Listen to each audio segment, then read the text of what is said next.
अब हम बात करेंगे Fourier cosine transform. Fourier sine transform कर चुके हैं आप। फोरियर कोसाइन ट्रांसफॉर्म क्या होता है जरा समझिएगा। फोरियर साहब ने कॉस की मदद से किसी फंक्शन को ट्रांसफॉर्म करने की कोशिश की, चेंज किया।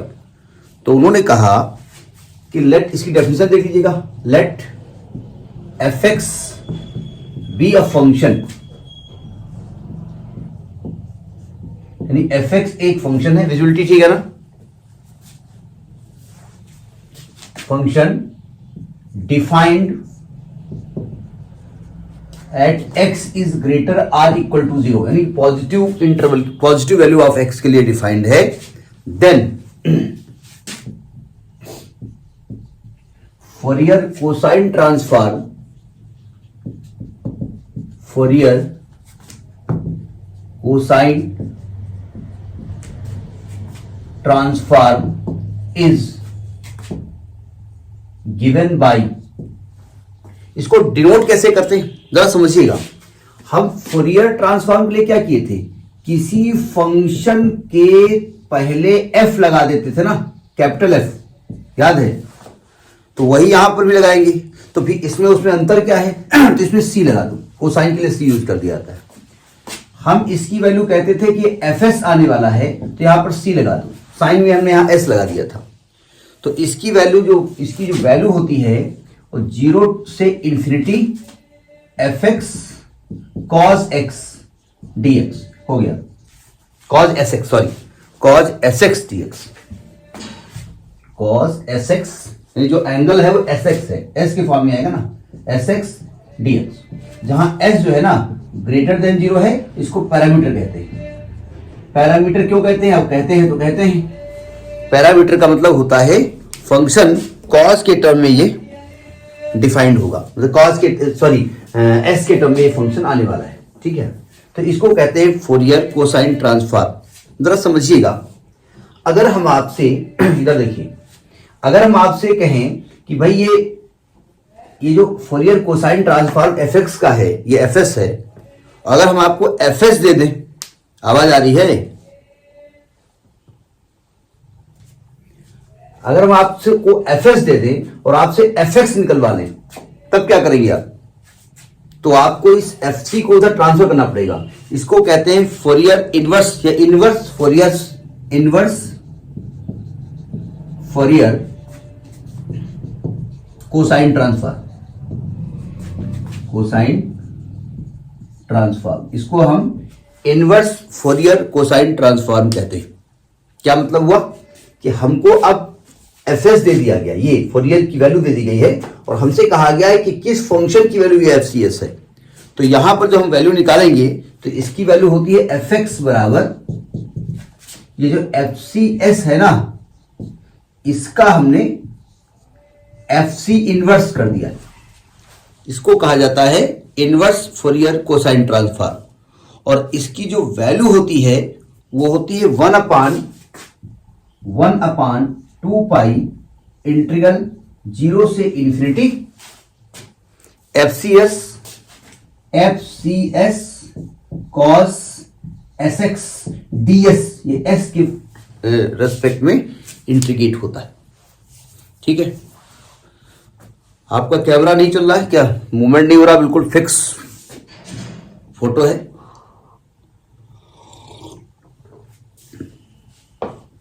हो गए। पता नहीं हमारे सिस्टम में जो, जिस सिस्टम को हम दूसरे कैमरे को लगाए हैं, उस कैमरे में आपकी उसमें स्टिल फोटो दिख रही है इसमें। तो ये आपका फोरियर कोसाइन ट्रांसफॉर्म है, ठीक है, इनवर्स। और ये अब देखिए, कुछ बुक्स में एक गड़बड़ लिखा होता है, नहीं गड़बड़ नहीं कहेंगे, कुछ बुक्स क्या करते हैं, ये जो 1/2 पाई है ना, ये यहां पर 1/√2 पाई लिख देते हैं और यहां पर भी √2 पाई लगा देते हैं। तो आप 1/√2 पाई लगा करके सॉल्व करिए या विदाउट इसके सॉल्व करिए, वो सही माना जाएगा, ठीक है। तो दोनों काम आप कर सकते हैं, लेकिन आप ये ना लगाइए, यहां पर ये चीज ना लगाइएगा, क्योंकि जो स्टैंडर्ड बुक्स हैं वो इसको नहीं लिखती है। तो ये आपका फोरियर कोसाइन ट्रांसफॉर्म है। जरा इसका एक एग्जांपल देख लेते हैं, बोलते रहिएगा बीच बीच में, जैसे आपकी ना तो फोटो इसमें चल रही है ना आवाज आ रही है, हम जुटे हैं अपना क्वेश्चन लगाने में। नहीं, तो पता चला कि हम तो सब क्वेश्चन लगा लिए, बोले आपने जो बताया था वो हमने सुना ही नहीं था। अब इसका एक एग्जाम्पल देख लेते हैं और इस एग्जाम्पल को सॉल्व कर लेते हैं। है कुछ नहीं, इंटीग्रल है, ठीक है। देखो, जैसे मैंने एक एग्जाम्पल लिया, ये एक सिंपल एग्जाम्पल है, इसके बाद एक थोड़ा सा क्लिष्ट एग्जाम्पल बताएंगे। मतलब क्लिष्ट का मतलब मेथड वही है, इंटीग्रल करने का तरीका अजीब है। इन्होंने कहा फाइंड फोरियर कोसाइन ट्रांसफॉर्म लिख करके आता है, भाई कौन सा फोरियर करना है, ऑफ ये फंक्शन दिया हुआ है, फंक्शन दिया है एफ एक्स बराबर, इसकी वैल्यू दी हुई है cos x, ये तब होगा when x is greater than 0 and less than a, और इसकी वैल्यू दी है 0 when x is greater than a। ये आपका फंक्शन है, इसका फोरियर कोसाइन ट्रांसफॉर्म निकालना है। चलिए कैसे सॉल्व करेंगे। पहले तो फोरियर साहब ने किसी फंक्शन का कॉस की मदद से एक ट्रांसफॉर्मेशन दिया, तो पहले लिखेंगे we know that Fourier cosine transform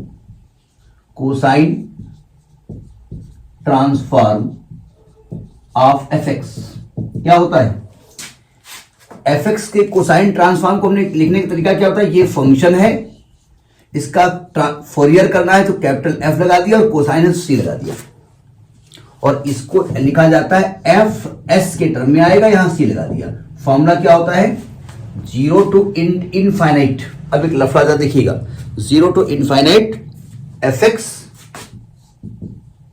cos S X D x. अब एक लफड़ा है, ये फंक्शन तब लिया जाएगा जब लिमिट 0 से इन्फिनिटी होगी, लेकिन आपका जो फंक्शन दिया है ना, उसका जो नेचर है वो बदल रहा है। 0 से a के बीच में फंक्शन की वैल्यू कुछ है और a से बड़ी वैल्यू पे कुछ है, इसका नेचर बदल रहा है। तब क्या करें आप, इस लिमिट को ब्रेक कर दीजिए। 0 to a F x into cos S X D x अलग कर दीजिए, और a से आगे infinity F x cos S X D x लग दे। कॉस का जो एंगल है वो एस एक्स है, एस के फॉर्म में है। कुछ बुक्स में ये पी के फॉर्म में लिखा होता है, जैसे आपकी बुक में जो है, आपकी बुक है उसमें पी के फॉर्म में लिखा हुआ है। अब क्या करेंगे आप, देखो ध्यान से, इंटीग्रल 0 से a। अब यहां एफ एक्स का मान क्या रखा जाएगा, 0 से a के बीच में फंक्शन क्या है cos x, तो एफ एक्स जगह रखेंगे हम cos x into cos S X D x, और ये 0 हो जाएगा, पूरा सिस्टम में 0 हो जाएगा। बात पकड़ में आ गई यहां तक। अब आपका काम है क्लास 12th इंटीग्रल, ये हम क्वेश्चन नोट रब करते हैं। अब हमारा काम है इंटीग्रल निकालना, और इंटीग्रल तो आपको आता ही आता है, यानी ये निकल रहा है Fourier cosine transform is equal to 0 से a cos x into cos S X D X. बताएं भाई इसका कैसे वैल्यू निकाली जाए। एक और क्वेश्चन डिस्कस करेंगे इसमें, क्योंकि फोरियर साइन आता बहुत है। नोट कर लिया ना। देखिए हमने cos x का इंटीग्रल पढ़ा है, cos ax का इंटीग्रल पढ़ा है, ये मल्टीप्लाई में क्या करें हम, तो आपको इंटर में बताया गया है कि भाई इसको अलग अलग कर दीजिए, तो हम 2 से मल्टीप्लाई कर देंगे और 2 से डिवाइड कर देंगे। और हमने एक फॉर्मूला पढ़ा है 2 cos a cos b का, इंटरमीडिएट में नहीं, ये तो हाई स्कूल में, पुरानी हम लोग के समय में हाई स्कूल में था। आप लोग थोड़ा सा बुजुर्ग हुए, बड़े हुए, तो गवर्नमेंट ने कहा नहीं भी हाई स्कूल बच्चे होते हैं ये लोग, हम लोग तो बच्चे थे नहीं, हम तो ऐसे ही थे, आसमान से टपक गए थे, ऊपर से राक्षस थे हम कक्षा 10 में पढ़े थे, तुम लोग को 11 पढ़ाया गया है। बताइए 2 cos a cos b का फॉर्मूला क्या होता है, cos a plus b plus cos a minus b। अब देखो ये मल्टीप्लाई में था, ये अलग अलग हो गया। अब इसका प्रूफ नहीं बताने वाले हैं, ठीक है। तो ये है 1/2 बाहर हो गया, 0 से a हो गया, ये हो गया cos x plus S x plus cos x minus S x dx। एक मिनट, इसको एक साल लिख दो और dx लिख दो। अलग अलग इंटीग्रेट करने की बजाय एक ही में इंटीग्रेट करेंगे। 1/2 ये है 0 से a, ये एक्चुअली लिखा है cos 1 plus S x plus cos 1 minus S x और dx। अब बताइए इसका इंटीग्रल क्या होगा? cos 1 प्लस एस एक्स का इंटीग्रल क्या होगा?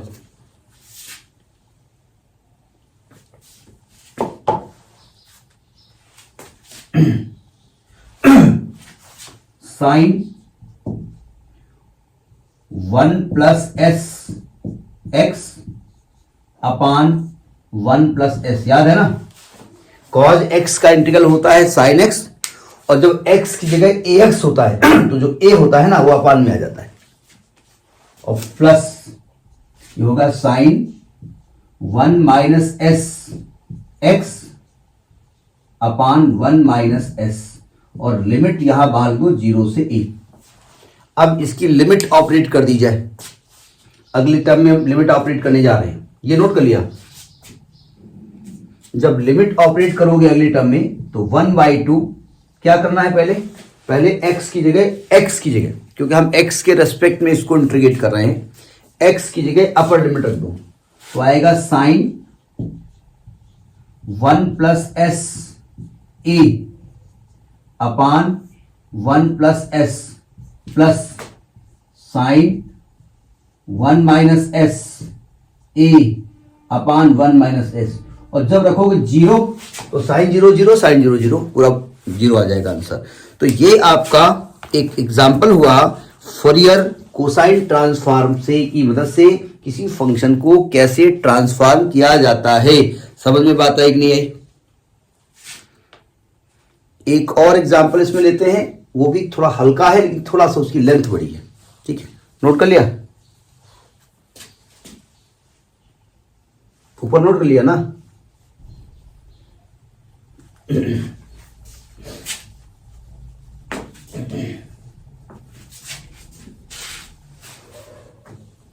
तब तक एग्जाम्पल लिखता हूं। फाइंड फोरियर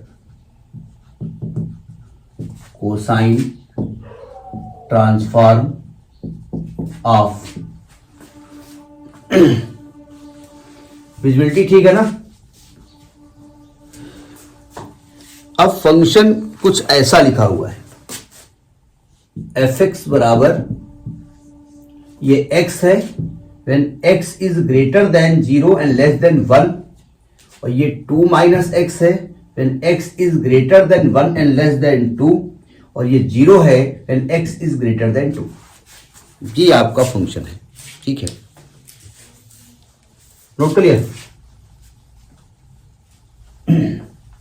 है कुछ टफ नहीं, फोरियर की डेफिनेशन होनी चाहिए, फंक्शन लिखने का तरीका आपको मालूम होना चाहिए, और इंटीग्रेशन आपको जो है क्लियर होना चाहिए। देखो ध्यान से, हम जानते हैं कि किसी भी फंक्शन एफ एक्स का कोसाइन फोरियर ट्रांसफॉर्म, जिसको कि हम फिलहाल एफ सी एस लिखेंगे, ये होता है 0 से infinity F x into cos x D x. फिर वही लफड़ा कि हमारा जो फंक्शन है वो 0 से इंफिनिटी के लिए है, जबकि हमें जो लिमिट जो x हमारा जो फंक्शन गिवन है वो ब्रेक है, 0 से 1 की वैल्यू कुछ और है, 1 से 2 के बीच में फंक्शन चेंज है, तो हमको इस इंटीग्रल को भी चेंज करना पड़ेगा। तो हमने क्लास 12th में पढ़ा है कि हम चाहें तो 0 से 1 F x into cos x D x अलग कर सकते हैं, प्लस 1 से 2 F x into cos x D. एक मिनट, क्या लिख रहा हूं भाई? एक्चुअली आदत कॉज एक्स लिखने की है और तुमसे मतलब नहीं है, तुम तो नोट कर रहे हो केवल। एक कॉज एस एक्स है भाई, है। अच्छा आप तो नोट कर रहे हैं, जो लिखा हो लिख लेंगे, हमसे क्या मतलब। गलत सल लगाओगे तुम मास्टर आदमी, सही लगाओ। 0 से 1 एफ एक्स हो गया आपका एक्स, 0 से 1 F x into cos S X D x plus 1 से 2 F x cos S X D x plus 2 से आगे इंफिनिटी तक F x cos S X D x. हमने इस जो 0 से इंफिनिटी था उस लिमिट को हमने ब्रेक कर दिया। अब देखिए जब 0 से 1 किया हमने तो एफ एक्स की वैल्यू क्या दी हुई है, एक्स, यानी आएगा x cos S X D x plus जो 1 से 2 था उसमें जो फंक्शन का मान है वो 2 माइनस एक्स है, तो 2 minus x into cos S X D x, और इसके आगे 0 है, आगे खत्म। क्योंकि 2 के आगे जब बढ़ेंगे तो फंक्शन का मान 0 है, तो इंटीग्रल भी यहां से गायब हो जाएगा। ठीक है, ये ऊपर वाला नोट कर लिया ना फंक्शन का मान। अब आप शुरू हो जाओ। अब आपको करना क्या है, इंटीग्रल करना है, और ये निकल के आ रहा है ये कोसाइन फोरियर ट्रांसफॉर्म। देखो ध्यान से कैसे इंटीग्रेट करेंगे इसको। एक्स कॉस एस एक्स का इंटीग्रल कैसे होगा, नहीं मालूम। अरे भाई बाई पार्ट्स करना पड़ेगा, बाई पार्ट्स करना पड़ेगा ना। इसको फर्स्ट फंक्शन मानेंगे, इसको सेकेंड फंक्शन मानेंगे, तो बाई पार्ट्स का फॉर्मूला क्या होता है, अब यहां डायरेक्ट किया जाएगा। फर्स्ट फंक्शन यानी कि x into cos S x का इंटीग्रल क्या होता है, साइन एस एक्स अपान एस, साइन एस एक्स अपान एस, और इसको इंटीग्रेट करने के बाद यहां पर लिमिट ऑपरेट कर दी जाएगी 0 से 1 माइनस फर्स्ट फंक्शन का डिफरेंशिएशन 1, कॉज एस एक्स का इंटीग्रल साइन एस एक्स अपान एस का जो भी वैल्यू आएगी उसका होल इंटीग्रल 0 से 1 के बीच में, यही होता है ना। ये तो हमने इसका कर दिया, वहां पे आ जाओ plus 2 minus x first function, 2 minus x into cos. जरा गलतियां देखे रहिएगा क्योंकि हमारी कैलकुलेशन में गलती होने के चांसेस अब ज्यादा होते नहीं कहेंगे लेकिन होते हैं। ये हो जाएगा साइन एस एक्स अपान एस, और यहां पर लिमिट रख देंगे 1 से 2 माइनस, देखो ध्यान से 2 माइनस एक्स का डिफरेंशिएशन -1, कॉज एस एक्स का इंटीग्रल साइन एस एक्स अपान एस का होल इंटीग्रल लिमिट 1 से 2 dx। यहां तक बात तो सही है मेरे हिसाब से, मैं भी बहुत दिमाग लगा के नोट कर रहा हूं कि गलती ना हो जाए। नोट कर लिया इसको। अब देखो ध्यान से, सावधान। अब जब यहां लिमिट रखेंगे आप, चलो देखिए जब आप 1 रखेंगे यहां पर, तो यहां पर क्या आने वाला है, यहां आने वाला है साइन एस अपान एस, क्योंकि एक्स के 1 रख देंगे, और जब रखेंगे 0 तो पूरा 0 हो जाएगा, काम खत्म हो गया। माइनस, अब यहां देखिए 1 अपान एस पहले से लिखा हुआ है, साइन एस एक्स का इंटीग्रल क्या होता है, माइनस कॉस एस एक्स अपान एस, तो ये माइनस माइनस प्लस हो जाएगा, ये आएगा कॉस एस एक्स अपान एस, तो एस स्क्वायर हो जाएगा, और यहां लिमिट यहां रखी जाएगी 0 से 1, यहां आइए प्लस, यहां लिमिट रखो बोले 2, जब 2 रखोगे सावधान तो ये 0 हो जाएगा पूरा, तो 2 माइनस 2 0 हो जाएगा, और माइनस तो x को 1 रखोगे तो 2 माइनस 1 1, और साइन एस अपान एस, तो साइन एस अपान एस आएगा, sine S upon s, s x upon, sorry हाँ एस आएगा ना, x तो 1 हो गया। एक मिनट, हाँ ठीक है, यहां पे आ जाओ सावधान। देखो माइनस माइनस प्लस हो गया, और साइन एस एक्स का इंटीग्रल फिर आएगा माइनस कॉस एस एक्स, तो ये फिर माइनस हो जाएगा, माइनस ये हो जाएगा कॉस एस एक्स अपान एस स्क्वायर हो जाएगा, और लिमिट यहां रख दो 1 से 2, अब ये फाइनल नहीं हुआ है। ठीक है। अब यहां लिमिट रख दो और इसको कैलकुलेट कर दो। ये हमने फोरियर कोसाइन वो बताया जहां पर आपको डायरेक्ट इंटीग्रेशन से वैल्यू मिल गई। इसके बाद हम एक क्वेश्चन बताएंगे जो जरा धूम धड़ाके वाला है, क्योंकि धूम धड़ाके वाला क्वेश्चन भी आ सकता है। नोट करिए यहां पर, तो आएगा साइन एस अपान एस। जरा यहां लिमिट रखते हैं, देखो जब 1 रखोगे तो यहां पर आएगा cos s upon s square, और माइनस जब 0 करोगे तो कॉस 0 1 हो जाएगा, तो 1 अपान एस स्क्वायर आएगा, 1 अपान एस स्क्वायर।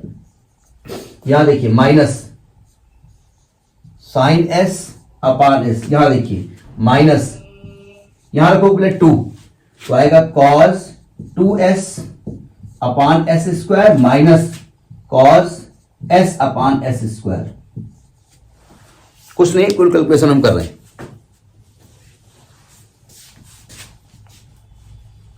जब चेक किए नहीं, कहीं गलती ना हो जाए 1 2 लिखने में, गलती होने के चांसेस रहते हैं हमसे। ब्रैकेट खोल दो, अच्छा ये तो कट गया ऐसे ही, अब ब्रैकेट खोल दो, तो आएगा cos s upon s square minus 1 upon s square. 1 upon s square ही आएगा ना, 1 अपान एस कहां से आ गया,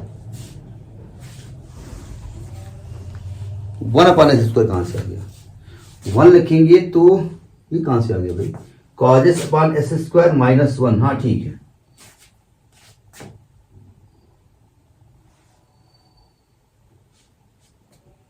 ये 1 अपान एस स्क्वायर कहां से आ गया, अब तो कैमरा आगे चला गया है। 1 मिनट, ये cos sine S upon S, sine S upon S cut गया, ठीक है।